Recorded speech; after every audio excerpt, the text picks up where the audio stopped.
Chapter 2. Savagery. As he walks in the classroom, everyone stares at the imposing form of Naruto. At 6 feet 4 inches, he's the tallest in the class. Well-built, tan skin unique to the village, and a fiery red untamed mane that goes the length of his back. He is an impressive figure that intimidates the boys and captures the heart of the girls in the classroom. In the corner of the room, he sees the figure of a dark-haired boy with hair similarly shaped to the rear end of some of his spies. The feathery ones. He smirks discreetly. His chakra reminds me of Makoto's. Is he her son? Makoto had told Naruto that day about both of her sons and that he was the age of her youngest. He must be the one she mentioned. Naruto turns to Iruka and reaches into his trench coat. Pulling out a scroll, he walks over and hands it to Iruka. Iruka reads the contents and nods. He says, "I see. Welcome to the class, Naruto. Please take a seat." Naruto nods. He understands that the people here may not recognize him. Their parents must have hid his existence and Iruka may have only known him by demon brat, and the like. He doesn't blame them. As he takes his seat beside a dark-haired girl with pale violet eyes, he senses hostile intent behind him. He must be Sume's problem child, Kiba. The animals have been telling me how short-tempered and arrogant he is. This will be entertaining. Kiba taps Naruto's shoulder. "Hey, asshole, why'd you take the seat next to my girl, huh?" Naruto chuckles as he sees the girl flinch. He sees that the girl doesn't have any sort of romantic feelings for Kiba. He turns to her and says, "My name is Naruto. What's your name, miss?" The girl blushes but answers, My name is Hinata. Nice to meet you, Naruto-kun." Naruto nods. "I see. Are you involved with the dog behind me?" Kiba grits his teeth at the insult. "Oi!" He jumps to his feet. Hinata shakes her head. Naruto sighs as Kiba throws a punch at him. He stops Kiba in his tracks by casting his telekinesis on him. Naruto launches Kiba to the back of the room, pinning him to the wall and leaving a crater. The class goes wide-eyed at the display of power. Even Iruka is speechless. Naruto simply gets up and walks to him. Kiba struggles but is powerless at the unseen force Naruto is using to immobilize him. Naruto stops in front of him. Looking at him and exuding killing intent potent enough to cause him to relieve himself in his pants, Naruto smirks. Naruto grabs Kiba's face and in a voice cold enough to freeze water, he says, "Now listen here, mutt. I'm not in the mood to play games with you. I won't hesitate to rip your head off, understood? But you're ignorant, so I'll give you a chance. Don't fuck with me. You are not the alpha. I am, so don't try challenging me. You'll die." After Naruto makes his point, he releases his telekinesis, letting Kiba drop to the floor. He gets up and runs out of the class and back home. The class stares at Naruto as he goes back and takes his seat. Iruka, remembering the contents of the scroll, simply continues on with the class. As Naruto sits, Hinata glances quickly at Naruto and looks away, blushing. Thank you, Naruto. I didn't do that for you, Hinata. He was just annoying. If he bothers you again, you'll need to take care of it yourself. Show him your own strength, otherwise he'll just keep going. I wouldn't put it past him to try to rape you." Hinata's eyes widen at Naruto's words. "If you don't want that to happen, get strong enough to stop it. You won't make it as a kunoichi if you keep going like this."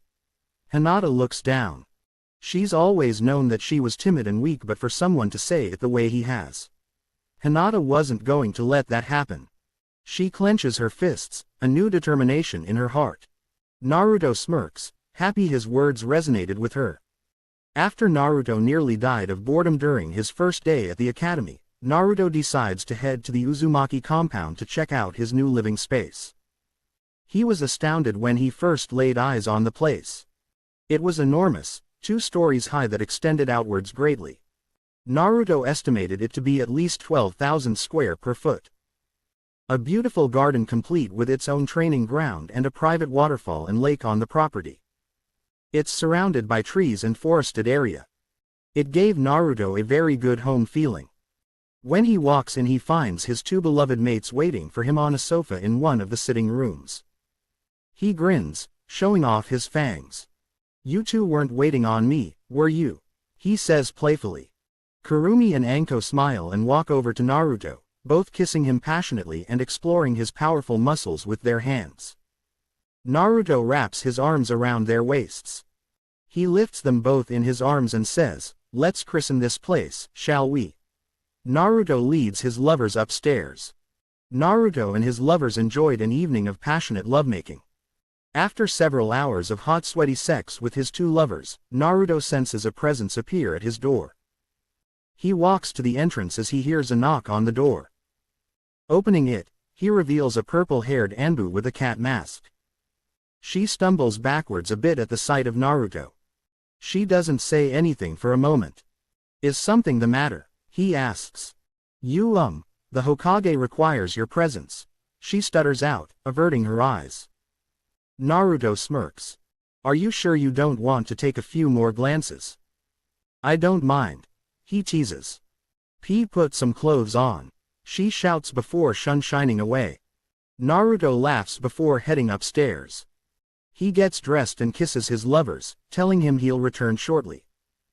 He slashes a space in the bedroom, opening a gate in the form of a claw mark. Stepping inside, he appears in front of the Hokage's desk, shocking the old man and causing his Anbu guards to jump on the offensive. "Stop!" the Hokage shouts. The Anbu halt their attack. The Hokage stands. "Welcome, Naruto. We have business with the council." Naruto nods as the Hokage leads him to the council chambers. As soon as Naruto makes his appearance, the council members burst out in murmurs and whispers. Naruto looks around the room and notices Makoto in the Uchiha clan seat. He immediately smiles at her. She blushes, causing him to mentally chuckle. He also notices Inuzuka Sume and she returns his gaze. He winks at her, causing her to crack a feral grin. Naruto is amused. "Inuzuka Sume, she's a good woman as well. I wouldn't mind claiming her as my own." Naruto gazes around the room and notices the presence of some unsavory figures. He turns to the Hokage. "I thought you disbanded the civilian council." Hiruzen nods. "I did, but I reformed them to quell the civilian unrest. I wanted to prevent a civil war." Naruto sighs. "So what's this about, old man?" The Hokage steps forward. "This council meeting is now in session," the Hokage declares. The council ceases their murmuring. One civilian councilman asks, "What was this meeting called for, Hokage-sama?" "I called this meeting to announce the return of an important figure to this village as well as the reform of a powerful clan that was lost to the annals of time." Nara Shikaku speaks up. "And who is he, Hokage-sama?" Gesturing to Naruto, he answers. "This is Uzumaki Naruto. After being left in the Forest of Death for 9 years, he has returned and will now claim his birthright." The Shinobi Council bursts out in happy murmurings while the civilian council is outraged. "Impossible. That demon was killed. He deserves to die. Execute him right this minute." The Shinobi Council glare at the councilmen who shout those statements but are stunned by what happens next. The Hokage sighs, knowing what was going to happen. Naruto disappears from beside Hiruzen and appears behind one of the councilmen. He drives a hand through his chest and then grabs his face, tearing his head clean off. He then appears beside the other councilman and grabs him by his throat, lifting him out of his seat. Naruto opens his mouth, revealing his sharp fangs. He lets out a spine-chilling roar before biting the man's face off. He then throws his faceless body on the table, letting the others witness his twitching before going completely limp. Naruto chews a bit before spitting out the parts he doesn't want. He then calmly walks down to Hiruzen's side. Hiruzen hands him a cloth to wipe his face and hands with. Sume smirks at the display. "That was hot. If anyone else has anything disrespectful to say about me, say it. Just know that you'll suffer the same fate." The civilian council goes completely silent, making the shinobi side smirk. Naruto then turns to the shinobi side. "I'm happy to see each of you once again. I know how much you all have tried to help me over the short time I was in the village. Most of you tried to adopt me, but every clan present helped me. It's this damn civilian council and their misguided views that made my life hell. As much as I wish to slaughter all of you, I won't unless given a reason to. He glares at the civilian council, as do the shinobi side. One civilian grows courageous. But that's the Kyuubi incarnate. We must kill it before she doesn't get the chance to finish, before the cat-masked Anbu from earlier beheads her. The Hokage speaks up, as he was the one who ordered the council member to be executed. I will not tolerate any disrespect towards Naruto. Any who call for his death from here on out shall be executed. The council members gulp in fear. The shinobi side chuckle at their despair. The Hokage turns his attention back to the shinobi side. Continuing on, Naruto will be claiming his inheritance. Being that he is the child of Uzumaki Kushina and Lord Fouth, Namikaze Minato, he will also be taking the council seat as the head of both clans. Impossible. How dare you spread those lies about our hero, Lord Forth? That monster is not. Two claws tear through his chest cavity, lifting him up from his seat. Naruto proceeds to bisect him down the middle with his bare hands, causing many of the remaining civilian council members to vomit or faint. Even the shinobi side is a bit disturbed by his creativity. Inoichi speaks up, Lord Hokage. If I may ask, what has Naruto been doing these past 9 years? It's obvious that he is very powerful at the moment, so have you made him a Junin? The Hokage shakes his head. No. Naruto is a genin as of this moment. He expressed his desire to be closer to others his age since he was deprived of that chance by some ignorant fools who couldn't see that he and the Kyuubi were two different beings. The shinobi council glare at the civilians for this. The shinobi clans have began harboring a disdain for the civilians and their ignorance. First was their treatment of Mitarashi Anko, a very likable yet eccentric person. None of the shinobi clans harbored any ill will towards her. All the hatred she received was from the civilians. And next was Naruto. The shinobi clans understood his burden as a Jinchuriki. They did all they could to help him since he carried such a heavy responsibility by containing a powerful chakra being inside of him. Yet all their efforts to assist Naruto were somehow blocked by the council, thanks in part to Danzo. Danzo wanted to use the boy as a weapon, and by allowing the civilians to continue their abuse of the boy, it increased his chances of getting his hands on him. The rift between the shinobi clans and the civilians grows steadily each passing day. Something Naruto could sense. As for the second part of your question, only Naruto could answer that question. Hiruzen leaves the floor to Naruto. Naruto steps forward. For the past 9 years, I was in the Forest of Death. As horrific as the Forest of Death is, it was actually much safer for me there, ironically. I learned many things there. How to hunt, how to survive, how to use chakra. I even adapted more bestial qualities such as claws and fangs, enhanced senses sharper than those of a ninkin, bestial strength and speed. An extremely tough body, powerful healing, and the ability to communicate with animals. The last part grabbed the attention of Sume. You can communicate with all animals, she shouts. Naruto nods. Shikaku asks a question. Are these traits hereditary? Hiruzen speaks up, to the surprise of Naruto. Yes, they are. I already had a test done when he told me about his new abilities. Naruto narrows his eyes at the old man. He never had a test done but understands what he's doing. He sighs. Shikaku nods. Then I propose that Naruto enters into the CRA. From what we know, even if his abilities are similar to the Inuzuka clan, bloodlines are an extremely valuable asset to the village. The Nara clan will support Naruto and his clan in any way he needs. The Hyuga clan will also support Naruto and his clan. The Uchiha clan will also support Naruto and his clan. The Yamanaka clan will also support Naruto and his clan. The Akamichi clan will also support Naruto and his clan. The Inuzuka clan will also support Naruto and his clan. The Hokage also speaks up. The Sarutobi clan will also support Naruto and his clan. Naruto looks around the room at the people who openly voiced their support of him and his clan. He chuckled, knowing he was right to come back for these clans. Thank you all. The Uzumaki Namikaze clan will support each and every one of your clans in return for your support. The clan heads smile at Naruto, genuinely happy to see him back again. Hiruzen speaks up, "That is all for today's meeting. Dismissed. Anbu, find someone to clean up the mess as well." Naruto felt relatively annoyed the past 4 months. He realized that the Hokage, though he was doing him a favor by pulling the strings and manipulating the academy scores.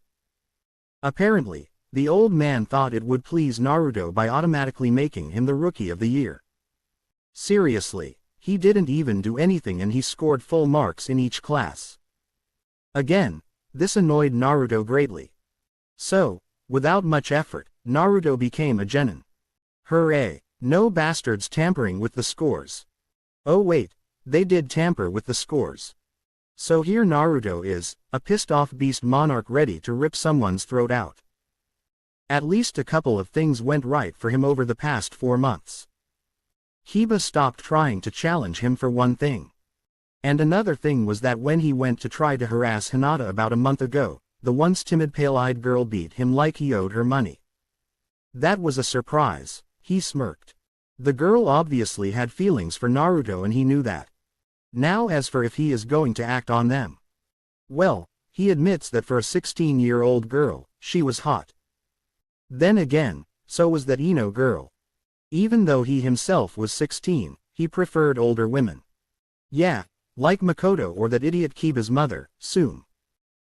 But he might be willing to give those two a chance. The door to the classroom opens and Iruka walks in, snapping Naruto out of his thoughts. He clears his throat. "First off, I'd like to congratulate you all on becoming genin. Now it's time to announce the team placements for this year's graduates. Team 1. Team 7 will be Hyuga Hinata, Uchiha Sasuke, and Uzumaki Naruto. Team 8 will be Haruno Sakura, Inuzuka Kiba, and Aburame Shino. Team 9 is still currently in circulation. Team 10 will be Yamanaka Ino, Akamichi Choji, and Nara Shikamaru.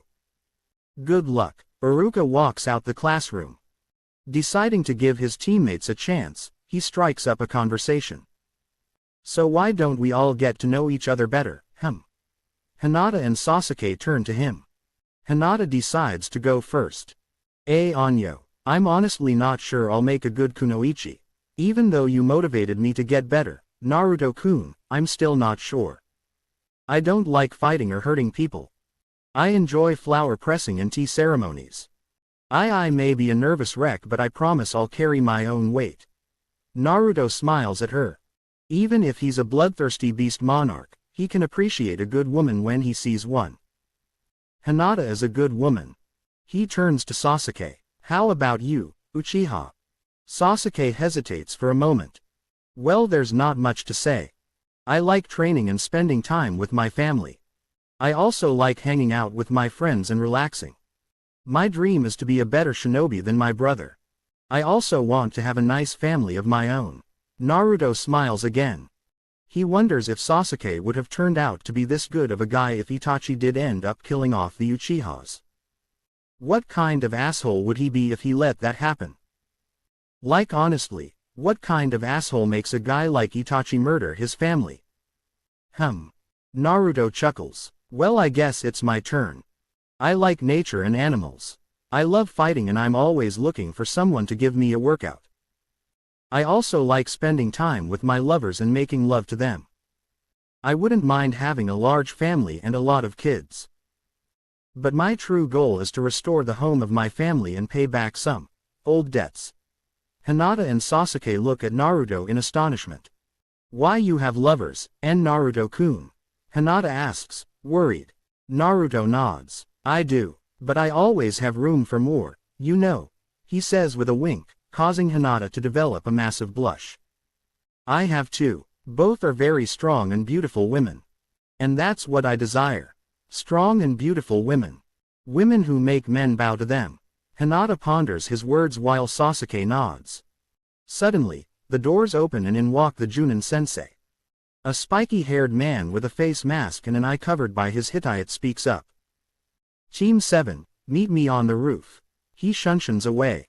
Team 7 stands. While Sasuke and Hinata head to the door, Naruto watches them and smirks. They look at Naruto in confusion. Sasuke speaks up, "You coming, Naruto?" Naruto chuckles.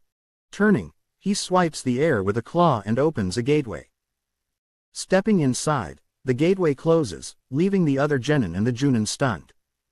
Stepping out of the gateway, Naruto finds the spiky-haired Junin wide-eyed at the display. "Hokage-sama told me to pick them up on time so that I'll see something interesting. He even threatened to demote me. I guess he had a point. So this is Naruto. That's an interesting ability you have, Naruto," he says.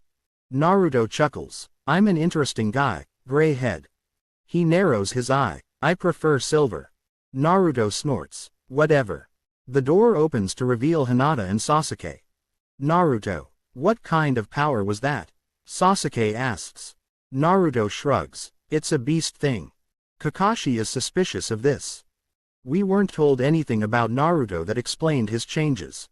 I guess I'll have to find out for myself." Clapping twice, Kakashi gets their attention. "Well, now that we're all gathered, how about we start with introduction? I'll go first. My name is Hitaki Kakashi. I like having good quality reading material. I dislike traitors and those who abandon their teammates. My hobby is reading. My dream. To lead a team that doesn't make the same mistakes I did." Sasuke and Hinata are trying to understand what he means. Sasuke is wondering why teammates mean so much to him. Although Naruto doesn't really care. "You first, Hyuga." Hinata steps forward. "My name is Hyuga Hinata. I like cinnamon buns, flowers, books, and my family. I dislike stereotypes and people who judge others prematurely. My hobby is reading, flower pressing, and training. My dream is to unite the branch and main families of the Hyuga clan and to have a large family of my own with the man I love." Kakashi nods. "A good introduction. You next, Uchiha." Hinata steps back while Sasuke steps forward. "My name is Uchiha Sasuke. I like my family and my village. I dislike traitors and those who selfishly hurt others to gain more power for themselves. My hobbies are spending time with friends and family, reading, and training. My dream is to have a large family of my own and help my brother lead our clan." Kakashi, Hinata, and Naruto smile at Sasuke's introduction. "A very good introduction, Sasuke. I'm sure you will become one of the greatest Uchihas to ever live." Next up, the redhead. Naruto smirks. "Wise ass." Kakashi eye smiles. "My name is Uzumaki Naruto. I like fighting and spending time with my lovers. I hate the people who tried to kill me for something I had no control over. My hobbies are the same as my likes. My dream is to rebuild the home of my family." Kakashi narrows his eyes at Naruto. What could he mean? I can understand hating the people who tried to kill him as a kid, but what does he mean by rebuilding the home of his family? He clears his throat. "A good introduction from the three of you. Now, on to other business. You three aren't officially genin yet." He gauges the expressions of the team. None of them are surprised. Well, Sasuke and Hinata come from a shinobi clan, so I guess their families explained it to them. But Naruto grew up in the Forest of Death. He shouldn't know about the teamwork test, so why isn't he surprised? You three have one more test before you're officially a team. But a friendly warning. You have a 1 in 3 chance of passing. We meet at Training Ground 7 at 9 a.m. Don't be late, and also, don't eat. You'll get sick. Kakashi then leaves via Shunshin. Naruto speaks up as the team starts to leave. Don't listen to him. Eat a proper breakfast because you'll need your energy. Hinata and Sasuke look at Naruto in confusion. Sasuke speaks up, but Sensei told us not to eat. Naruto chuckles. Come on, you're a shinobi, aren't you? What shinobi in their right mind would not eat breakfast? We depend on energy to survive. He said that to trick us. Don't believe him. Naruto turns and opens up a gate with his claw. Stepping inside, the gate closes, leaving his teammates to ponder his words. The next day, Sasuke and Hinata are talking while waiting at Training Ground 7. Suddenly, a gate opens in front of them and Naruto steps through. Sasuke and Hinata still aren't used to that. He takes a look at them and then grins, revealing his sharp fangs. I see you both took my advice seriously. Good. Sasuke and Hinata smile and nod. Suddenly, Kakashi appears in a shunshin across the training ground from them. He is holding 2 bentos. Opening them, he lets the aroma of the freshly cooked meat waft towards them. None of them react. Kakashi narrows his eyes.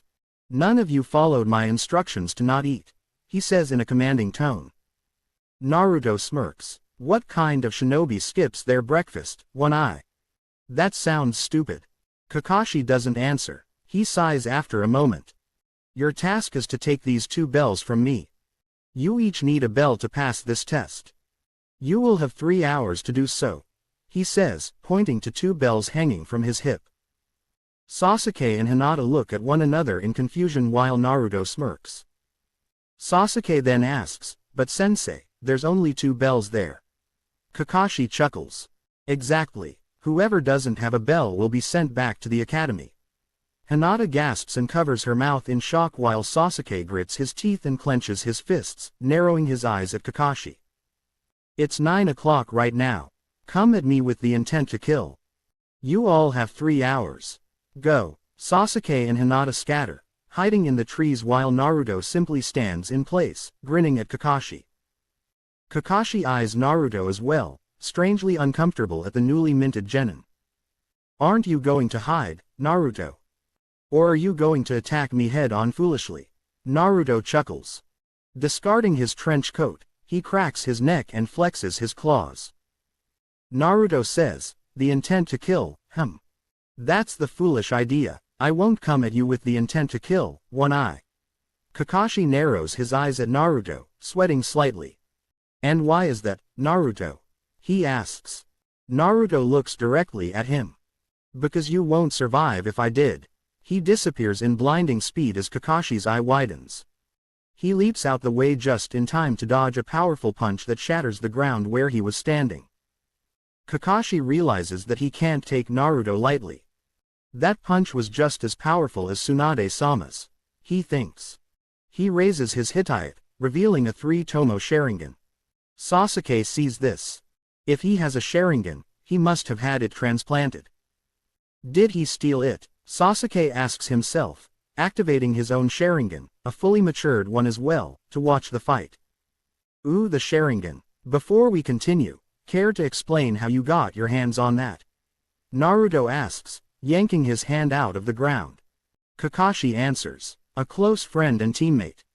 During the Third Great Shinobi War, he was dying and gave me his one good eye. I carry it now as if he was battling with me. Naruto nods. A good answer. Your friend would be proud. Kakashi chuckles. Thanks. Surprisingly wise words coming from you. Naruto smirks and then disappears again. Kakashi dodges the attack as it barely misses his head, but Naruto is on him. He doesn't let up as he throws a flurry of strikes, not using his full speed but keeping Kakashi on the backpedal. Shit, what is this speed? I can't counter and I can barely dodge. Kakashi slightly loses his balance amid the vicious combinations and Naruto sends a punch to his chest. Kakashi barely gets his arms up to block it. The impact makes Kakashi's arm go numb and he skids backwards. Kakashi pants as the Sharingan continues to eat away at his chakra. He sees Naruto smirking and grits his teeth. Flashing through hand seals, he shouts, Kaden, great fireball jutsu. Kakashi fires a massive fireball at Naruto. Naruto simply grins and swipes the fireball with his claw, slicing it and dissipating the jutsu. Kakashi's eyes widen. Is that the best you can do, one eye? I'm not impressed. Kakashi grits his teeth beneath his mask. In the trees spectating the battle, Hinata and Sasuke are in awe of Naruto's power. They both knew Naruto was strong, but they can't believe that their classmate is toying with their Junin-sensei. Naruto's claw begins to glow a deep red. He slashes, sending powerful energy waves towards Kakashi at frightening speed. He barely dodges, though a slash catches his leg, injuring him. He looks on as the attack tears through the forest behind him. His leg is hurting. He decides to retreat into the forest to buy some time. Naruto laughs, running like a coward. Kakashi. How disappointing. But you forget. The forest is my home. You are my prey, Kakashi. I will hunt you, and I will find you. Kakashi hears this and shudders. He attempts to treat his injured leg. He applies a light medical ninjutsu with the small amount of knowledge he has on the art. He says to himself, shit. It still hurts, but it's not as bad now. I gotta think of something to take him down though. Kakashi's sweat drops. Wow, I gotta make a plan to take down a genin. A genin. Granted, Naruto is much stronger than any genin he's ever met. Still, the principle is there. Naruto, on the other hand, is excited. He gets to hunt something different this time. His teammates appear behind him. Naruto, wait up, let's make a plan, Sasuke says, walking over to him. Naruto turns. Not right now, stay out of this. Naruto disappears. As Kakashi continues to try to make a plan, he feels the tree behind him give way. Turning around, he sees Naruto crouched where the rest of the tree used to be. There you are, sensei. Done playing hide and seek. Scared, Kakashi jumps, trying to get some breathing room. Naruto unleashes a powerful energy slash with his claw that levels some more of the forest. Kakashi barely dodges, but the falling trees became a problem. He tries to dodge as many as he can, but a tree falls on him, pinning his right arm. The pain is unbearable, but he doesn't scream. He can't give his position away. He hides his chakra, trying to buy time to free himself and get away. Suddenly, he hears a cruel chuckle behind him. Well, this isn't the way I like to catch my prey. Kakashi turns his head to find Naruto crouched on the fallen tree behind him, looking down at him. Those damned fangs glinting with the sadistic smile on his face and his red mane blowing in the wind. I'll make this simple. Give me the bells and pass us and I'll let you go. I'll even free your arm. Don't comply and you'll lose that arm. And I'll be the one to take it. Kakashi scowls at Naruto. Keep looking at me like that and you'll lose that face of yours, sensei. Kakashi sighs and relents. He reaches down and grabs the bells, tossing them to Naruto. He smirks. Thanks, bud. He reaches over and grabs the trunk of the fallen tree that pinned Kakashi's arm. He lifts it up and tosses it, all in a fluid one-handed motion. Naruto chuckles. Guess we're officially genin, huh, Kakashi? Kakashi still maintains that scowl. Tell the rest of your team to meet me at the Hokage's office tomorrow at 8 a.m. Naruto smirks and makes a gate. He heads back to see his teammates and tell them the news. Kakashi grimaces at the pain he's in. He heads directly to the Hokage's office. Oh, he knows the rest of the Junin are gonna give him a whole lot of shit for this. As Naruto steps out of the gate in front of Sasuke and Hinata, he tosses each of them a bell. Congrats, we pass. One Eye wants to meet us in the Hokage's office at 8 in the morning. Sasuke looks at Hinata. Naruto. While I'm happy we passed, don't you think we should have done this as a team? He says. I'm not doubting your power. It just seems like you were doubting us. Naruto sighs. Damn, he's such a good kid. Too bad I'm gonna be your new stepdad soon, Sasuke. I didn't mean for it to seem that way. My beast instincts kicked in and I was enjoying the hunt. I'll work with you both more as a team, I promise, but you're gonna need to bear with me. I'm as much of a beast as I am a human. Sasuke and Hinata smile and nod. All right, I'll see you two tomorrow, Sasuke says as he leaves in a shunshin. As Naruto turns to leave, Hinata stops him. Anyo, Naruto-kun. He stops and turns. Would you like to get something to eat with me? Naruto smiles. Sure, Hinata-chan, how about barbecue? Hinata smiles and nods. The pair then walk off the training field, heading to a local restaurant to celebrate their newly minted genin status.